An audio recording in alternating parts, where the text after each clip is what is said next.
আসসালামু আলাইকুম। দেশ এবং দেশের বাইরে থেকে যারা আমার এই ভিডিওটি দেখছেন তাদেরকে জানাই আন্তরিক শুভেচ্ছা ও অভিনন্দন। যারা এই চ্যানেলে নতুন, এখনও চ্যানেলটি সাবস্ক্রাইব করেন নাই, দয়া করে এখনই চ্যানেলটি সাবস্ক্রাইব করে নিন ও ভিডিওটি শেয়ার করে দিন। আর যারা সাবস্ক্রাইব করেছেন তাদেরকে অসংখ্য ধন্যবাদ। ভিডিওটি না টেনে শেষ পর্যন্ত দেখার অনুরোধ রইল। আজকে আপনাদের কাছে যে গাড়িটির ভিডিও নিয়ে আসছি, এই গাড়িটি হচ্ছে টাটা কোম্পানির গাড়ি, ইন্ডিয়ান গাড়ি, টাটা EX2 2015 মডেল। এই গাড়িটি মডেল 2015, কিন্তু গাড়ির রেজিস্ট্রেশন হয়েছে 2015 সালের 10 মাস, মানে 2 মাসের জন্য 2016 পায় নাই। গাড়ি একদম শোরুম কন্ডিশন আছে। Engine, gearbox, pump, body, cabin, chassis, চাকা সব কিছু মিলে আলহামদুলিল্লাহ গাড়িটি ভালো অবস্থায় আছে। যারা গাড়িটি নিতে চান যোগাযোগ করবেন। বর্তমানে এই গাড়িটি আছে নোয়াখালী, লক্ষ্মীপুর। একদম ফুল ফ্রেশ অবস্থায় আছে, ওয়ারিং সহ।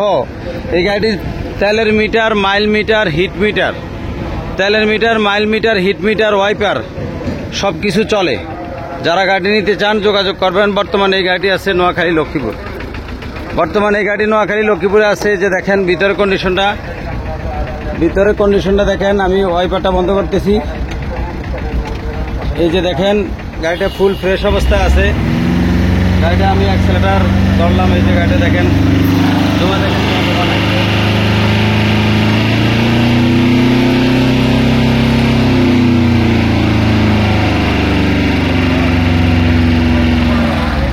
এই গাড়িটার কাগজপত্র, রোড পারমিটটা ওকে আছে। ট্যাক্স টোকেন ফিটনেসটা রানিং ফেল, আর রোড পারমিটটা ওকে আছে। গাড়ির ড্যাশবোর্ডটা দেখেন খুবই ফ্রেশ অবস্থায় আছে। যারা নিতে চান যোগাযোগ করবেন। এই গাড়িটির দাম রাখবো 2,80,000 টাকা। আর যদি কাগজটা আমি আপডেট করে দেই তাহলে গাড়িটির দাম পড়বে 3,05,000 টাকা। যারা গাড়িটি নিতে চান যোগাযোগ করবেন। ভিডিওটি যদি ভালো লেগে থাকে অবশ্যই একটি সাবস্ক্রাইব করুন ও ভিডিওটি শেয়ার করে দিন। আর যদি ভালো না লাগে দেখতে থাকুন, দেখতে দেখতে ভালো লাগা ভালোবাসা হয়ে যাবে ইনশাল্লাহ। আপনাদের সকলের জন্য দোয়া রইল, আমার জন্য দোয়া করবেন। আল্লাহ হাফেজ।